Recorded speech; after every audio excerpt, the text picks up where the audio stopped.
So hello guys, welcome to back my YouTube channel. मेरे YouTube channel target vision में आप लोगों का बहुत बहुत स्वागत है। आज मैं आप लोगों को क्लास 9 हिंदी सेट 1 लेके आया हूं, जो कंप्लीट सॉल्यूशन है। पूरी वीडियो देखें, समझें और परीक्षा में अच्छे से मार्क्स प्राप्त करें। यदि अभी तक इस चैनल को सब्सक्राइब नहीं किए हैं तो चैनल को सब्सक्राइब करें, लाइक करें, कमेंट करें और शेयर करें। यदि किसी प्रकार की वीडियो पसंद हो एजुकेशन से संबंधित तो कमेंट सेक्शन में जाके कमेंट करें, आपको उस प्रकार की मदद मिलेगी।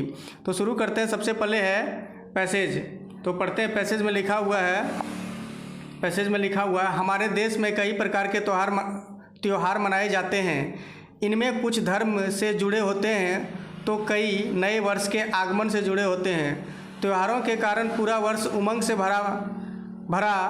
पूरा बना रहता है। नव वर्ष के आगमन के समय तो खेत लहलहाने लगते हैं, उनकी कटाई आरंभ हो जाती है, किसान का मन भी प्रफुल्लित हो जाता है। इसी प्रकार महापुरुषों की याद में मनाए जाने वाले त्यौहार हमारे मन को देशभक्ति एवं गौरव की भावना से सराबोर कर देती है। सभी त्यौहार के लक्ष्य एक ही है, हम सभी त्योहारों के मिलजुल कर एक साथ हर्षोल्लास के साथ मनाएं और उसमें निहित अच्छे विचारों को संपूर्ण समाज में फैलाने में मदद करें, जिसमें सभी धर्मों के लोगों में एकजुटता की भावना जागृत हो सके। तो ये पैसेज था। पैसेज अच्छे से पढ़ें, समझें, तभी सभी प्रश्नों का हल मिलेगा। यदि पैसेज को अच्छे ढंग से नहीं पढ़ेंगे तो प्रश्नों का हल अच्छे से नहीं मिलेगा। तो 1 नंबर प्रश्न कहता है, क्या कहता है कि कौन से त्योहारों के समय किसान आनंदित हो उठते हैं। तो कौन सा त्यौहार के समय किसान आनंदित हो उठते हैं। तो पैसेज अभी पढ़े थे कि नए वर्ष के आगमन से जुड़े त्योहारों के कारण पूरा वर्ष उमंग से भरपूर हो जाता है। तो 1 नंबर का क्या हो जाएगा, 1 नंबर का हो जाएगा नव वर्ष के आगमन के साथ मनाए जाने वाले त्यौहार, ऑप्शन नंबर 1 का सी। नेक्स्ट है, कौन से त्यौहार हमारे मन में देशभक्ति की भावना जागृत कर देते हैं। तो कौन से कर देते हैं, पढ़ते हैं। धार्मिक दृष्टि से जुड़े त्यौहार, महापुरुषों की याद में मनाए जाने वाले त्यौहार, तो ऑप्शन नंबर बी हो जाएगा, महापुरुषों की याद में मनाए जाने वाले त्यौहार। नेक्स्ट है, सभी त्यौहार का लक्ष्य क्या है। तो सभी त्यौहार का भी पैसेज में पढ़े कि सभी त्यौहार का एक ही लक्ष्य है, क्या कि अच्छे विचारों से पूरे समाज में फैलाना हो और मिलजुल कर, तो ऑप्शन नंबर ए। नेक्स्ट है, गद्यांश के लिए उचित शीर्षक दें। तो गद्यांश का उचित शीर्षक हो जाएगा त्योहारों का महत्व, त्यौहार के महत्व के बारे में बताया जा रहा, तो ऑप्शन नंबर सी। नेक्स्ट है, उमंग शब्द का पर्यायवाची शब्द क्या। उमंग का मतलब होता है खुशी, उल्लास। उमंग का पर्यायवाची शब्द हो जाएगा, उमंग का हो जाएगा उल्लास, ऑप्शन नंबर बी। नेक्स्ट है, फिर एक पद्यांश है जो कि अच्छे से पढ़ेंगे। मैं जब अकेला होता हूँ मुझे मेरी माँ का प्यार याद आता है, सोचकर वक्त के उस दौर को मेरा रोम रोम हर्षित हो जाता है। याद आता है जब माँ मुझे सब प्रेम खिलाती थी, दुलारती हुई सी वह मुझसे गोद में बिठाया करती थी। नाज नखरों को भी वो मेरे तब हंस हंस के उठाया करती थी। बेटा मेरा शहर बनेगा कहती हुई वह मुझे दूध पिलाया करती थी। याद आता है जब कभी मैं डरता था, ममता भरे आंचल में वो मुझे छुपाया करती थी। तो ये पद्यांश है, पढ़ते हैं। कवि को अकेले में किसकी याद आती है। तो कवि को अकेले में माँ की याद आ जाती है, ऑप्शन नंबर ए। नेक्स्ट है, नाज नखरे उठाना मुहावरे का क्या अर्थ है। नाज नखरे उठाना मुहावरे का क्या अर्थ है। तो मुहावरे का अर्थ है हर तरह की इच्छा पूरा करना, हर तरह की इच्छा, ऑप्शन नंबर बी। नेक्स्ट है, दूध पिलाते समय माँ कवि को क्या कहती थी। तो माँ कवि को कहती थी कि दूध पियो नहीं तो कमज़ोर हो जाओगे, ऑप्शन नंबर ए। नेक्स्ट है, कवि के डर जाने पर माँ क्या करती थी। तो कवि के डर जाने पर माँ अपने ममता भरे आंचल में छिपा लेती थी, ऑप्शन नंबर डी। नेक्स्ट है, प्रस्तुत कविता का उचित शीर्षक क्या है। तो प्रस्तुत कविता का उचित शीर्षक है माँ का प्यार, माता का आंचल, माँ की ममता, ऑप्शन नंबर डी। नेक्स्ट है, जो शब्दांश किसी शब्द के पहले जुड़कर उसके अर्थ में परिवर्तन ला देता है उसे क्या कहते हैं? तो ये जो है ये उपसर्ग से है। उपसर्ग किसे कहते हैं? उपसर्ग उसे कहते हैं जो किसी शब्द के पहले जुड़कर अन्य शब्द का अर्थ स्पष्ट करता है, उसे उपसर्ग कहते हैं। तो यहाँ भी वही सेम चीज़ पूछ रहा है कि जो शब्दांश किसी शब्द के पहले जुड़कर अर्थ में परिवर्तन लाता है उसे क्या कहते हैं? तो उसे उपसर्ग कहते हैं। Option number A. नेक्स्ट है सुनारीन शब्द में किस प्रत्यय का प्रयोग हुआ? सुनारीन, तो सुनारीन शब्द में किस प्रत्यय? तो यहाँ प्रत्यय पूछा है। तो उपसर्ग और प्रत्यय से 2 नंबर फिक्स है, इसलिए इसका एक वीडियो बनाएंगे। अगर वो वीडियो देख लेंगे तो उपसर्ग प्रत्यय से आपका एक भी क्वेश्चन नहीं छूटेगा, तो वो वीडियो ज़रूर से देखें। तो यहाँ फिलहाल पूछ रहा है कि सुनारीन शब्द में किस प्रत्यय का प्रयोग हुआ है? तो हुआ है इन का। सुनारीन, इन यानी कि जो शब्द के बाद में जुड़कर अन्य शब्द का अर्थ स्पष्ट करता है उसे प्रत्यय कहते हैं, और शब्द के पहले जुड़ेगा उसको उपसर्ग कहते हैं। तो यहाँ इन हो जाएगा प्रत्यय। Option number C. नेक्स्ट है आकाश का सही पर्यायवाची क्या होगा? तो आकाश का सही पर्यायवाची हो जाएगा गगन। Option number B. नेक्स्ट है सीता आम खाती। वाक्य में ने प्रसर्ग के प्रयोग से कौन सा परिवर्तन होगा? सीता आम खाती है, तो ये कौन सा परिवर्तन होगा? तो इसमें जो परिवर्तन होगा वो हो जाएगा सीता ने आम खाया। Option number B. Next 4 litre दूध में विशेषण। तो विशेषण का भी एक वीडियो बना देंगे, अगर वो विशेषण देख लेंगे तो कोई भी क्वेश्चन नहीं छूटेगा। जैसे यहाँ पूछा 4 लीटर, तो 4 जो है संख्या, तो ये हो जाएगा संख्यावाचक। विशेषण 4 प्रकार का होता है। विशेषण गुणवाचक, परिणामवाचक, संख्यावाचक और सार्वनामिक वाचक। तो ये है संख्यावाचक 4 लीटर। तो ऑप्शन नंबर बी। नेक्स्ट है राम ने समय पर काम पूरा किया, रचना के आधार पर वाक्य के भेद बताइए। राम ने समय पर काम पूरा किया, तो रचना के भेद बताना कौन सा? तो सरल हो जाएगा, ये सरल वाक्य है। वाक्य ऐसे रचना के आधार पर वाक्य 3 प्रकार के होते हैं। कौन कौन? सरल वाक्य, मिश्र वाक्य, संयुक्त वाक्य। सरल वाक्य किसको कहेंगे? जिसमें एक क्रिया और एक कर्म हो, सरल वाक्य। और मिश्र वाक्य कहेंगे जो 2 मिला हुआ, और संयुक्त वाक्य क्या कहेंगे? 2 किसी शब्द से जुड़े हुए हों। तो फिलहाल यहाँ ऑप्शन नंबर ए।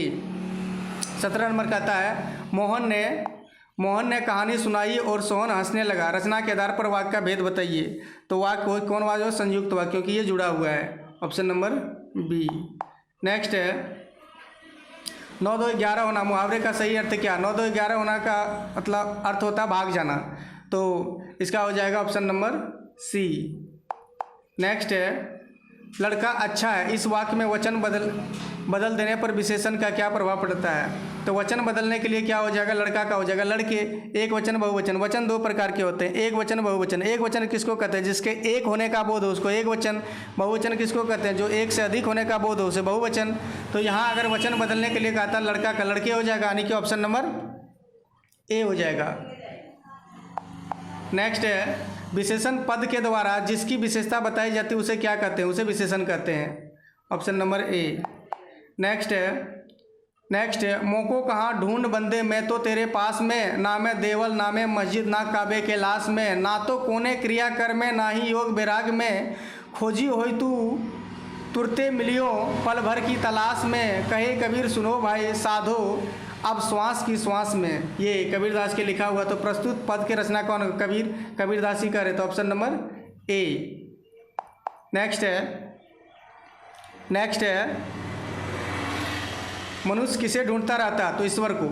मनुष्य किसे ढूंढता है? ईश्वर को। Option number D. नेक्स्ट है बैराग का मतलब क्या होता है? तो बैराग का मतलब होता है वैराग्य। Option number B. नेक्स्ट है पद में किन 2 तीर्थ स्थलों का नाम आए हैं? तो पद में तीर्थ स्थलों का नाम आए हैं, वो है काबा और कैलाश। Option number B.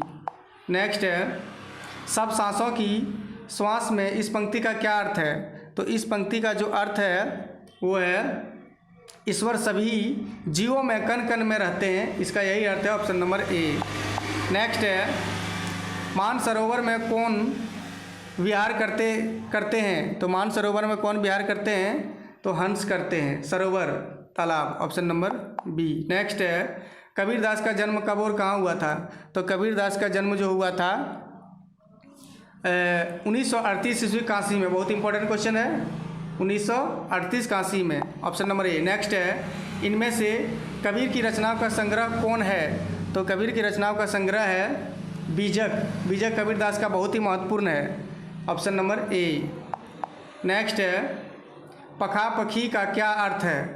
पखा पखी का अर्थ क्या है? तो इसका हो जाएगा ऑप्शन नंबर पक्ष विपक्ष, ऑप्शन नंबर डी।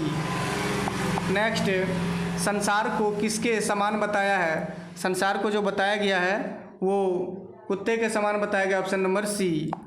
नेक्स्ट, आज दोनों के सामने फिर वही सूखा भूसा लाया गया, दोनों चुपचाप खड़े रहे। घर के लोग भोजन करने लगे, उस वक्त छोटी सी लड़की 2 रोटियां लिए निकली और दोनों के मुंह में देख कर चली गई। उस एक रोटी से इनकी भूख तो क्या शांत होती, पर दोनों के हृदय को मानो भोजन मिल गया। यहाँ भी किसी सज्जन का वास है। लड़की भैरव की थी, उसकी माँ मर चुकी थी, सौतेली माँ उसे मारती रहती थी, इसलिए इन बैलों से उसे एक प्रकार की आत्मीय हो गई थी।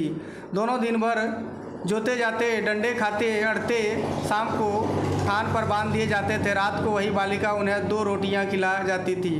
प्रेम के इस प्रसाद की या बरकत थी कि 2-2 गाल सूखा भूसा खाकर भी दोनों दुर्बल ना होते थे, मगर दोनों की आंखों में रोम रोम में विद्रोह भरा हुआ था।